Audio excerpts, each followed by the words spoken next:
Every state says its money is strong and secure. Every government wants people to believe that its system will last forever.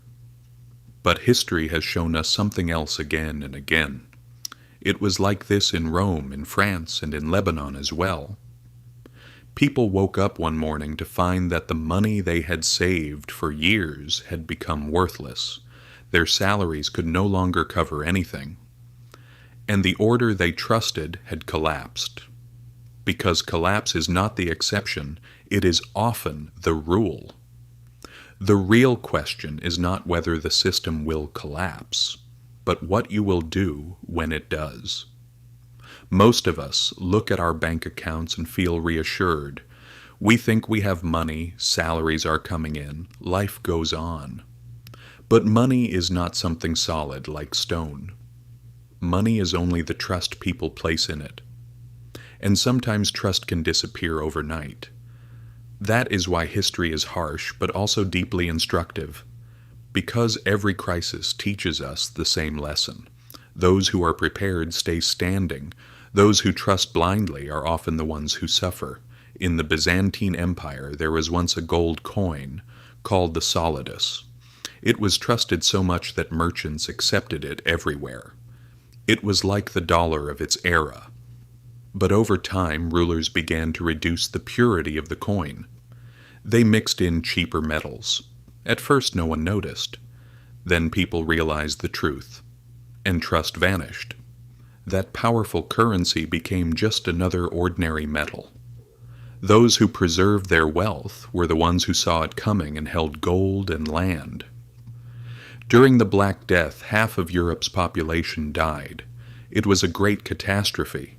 But for those who survived, new opportunities also appeared. Labor became more valuable because workers were scarce. Land became cheaper. People who had homes, cash, or useful skills began to rise. We saw the same thing during COVID. In times of crisis, those with money bought homes, stocks, and businesses. Those struggling to get by fell even further behind. It is a harsh but real rule. Crises often reward the prepared. In Florence, there were huge banks. People trusted these institutions completely. Then a king failed to repay his debts, and the banks collapsed. People lost their savings overnight. It is no different today. In 2008, Lehman Brothers collapsed. In Lebanon, banks froze accounts. Big institutions are not always safe. Just because they look powerful does not mean they will protect you. The same happened in wartime. During the American Civil War, both the North and the South printed money.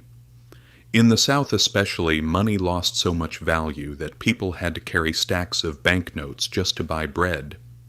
In that period, what held value was not money, but real assets such as land, food, and gold.